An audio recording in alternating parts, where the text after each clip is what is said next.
ನಮ್ಮ ಅಕ್ಕ ಮನೆಗೆ ಹೋದೆ. ಆಮೇಲೆ ಸಂಜೆ ಕೈ ಕಾಲು ಮುಖ ತೊಳ್ಕೊಂಡು ದೇವ್ರಿಗೆ ಪೂಜೆ ಮಾಡಿ ಗಾಡಿಗೆ ಪೂಜೆ ಮಾಡೋದ ಅಂತ ಕೆಳಗಡೆ ಹೋದ್ವು. ನಾನು ನಮ್ಮ ಅಕ್ಕ ಇಬ್ಬರೂ ಗಾಡಿಗೆ ಪೂಜೆ ಮಾಡಿ ಹೀರ್ಗಾಯಿ ಹೊಡೆದು ನಾವು ದೀಪಾವಳಿಗೆ ಮಾಡ್ತೀವಿ ಹಬ್ಬ, ಅದಕ್ಕೆ ನಮ್ಮ ಅಕ್ಕ ಮನೆಗೆ ಬಂದೆ. ನಾನು ಮತ್ತು ನಮ್ಮ ಅಕ್ಕ ಇಬ್ಬರೂ ಮಾಮ ಜೊತೆ ಒಂದೊಂದು ರೌಂಡ್ ಹೋಗಿ ಬಂದು ನಮ್ಮ ಅಜ್ಜಿಯವರ ಅಪ್ಪಂದು ಪಕ್ಷ ಇತ್ತು, ಅಲ್ಲಿ ಹೋಗಿ ಆಮೇಲೆ ಆರ್ಮುಗ ದೇವಸ್ಥಾನಕ್ಕೆ ಹೋದ್ವು. ಈ ಟೆಂಪಲ್ ತುಂಬ ಚೆನ್ನಾಗಿದೆ, ನೀವು ಬಂದು ನೋಡಿ. ಆರ್ಮುಖದಲ್ಲಿ ಗೋಪುರ ಕಟ್ಟಿದ್ದಾರೆ. ಇಲ್ಲಿ ಮೇಲೆ ಹೋಗೋ ಮುಂಚೆ ಶಿವ ಟೆಂಪಲ್ ಸಿಗುತ್ತೆ, ಅದನ್ನು ನೋಡಿಕೊಂಡು ಆಮೇಲೆ ಆರ್ಮುಗ ಟೆಂಪಲ್ಗೆ ಹೋದ್ವು. ನನಗೆ ಎಡಗಿಸ್ತಾ ಇಲ್ಲ ಅಂತ ನಮ್ಮ ಅಕ್ಕ ಎತ್ತಿ ತೋರಿಸ್ತವ್ರೆ.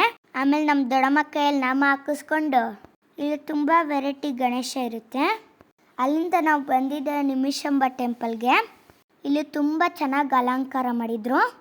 ಆಮೇಲೆ ನಮ್ಮ ಆರನಗರದಲ್ಲಿರೋ ರಾಜರಾಜೇಶ್ವರಿ ತಾಯಿ ಟೆಂಪಲ್ಗೆ ಬಂದವು. ಇಲ್ಲಂತೂ ಸಿಕ್ಕಾಪಟ್ಟೆ ರಶ್ ಇತ್ತು. ಮೈಸೂರಿಗೆ ಹೋಗಿ ಆನೆ ನೋಡಿಲ್ಲ ಅಂದರೆ ಏನು, ನಮ್ಮ ರಾಜೇಶ್ವರಿ ಟೆಂಪಲಲ್ಲಿ ನೋಡಿದೆ. ಇವಳಂತೂ ಟಿ ಸುಬ್ಬಿ. ಎಲ್ಲ ದೇವಸ್ಥಾನದಲ್ಲೂ ದರ್ಶನ ಚೆನ್ನಾಗಾಯಿತು. ನಿಮಗೆ ನನ್ನ ವ್ಲಾಗ್ ಇಷ್ಟ ಆಗಿದ್ರೆ ಫಾಲೋ ಮಾಡಿರಿ, ಲೈಕ್ ಮಾಡಿರಿ,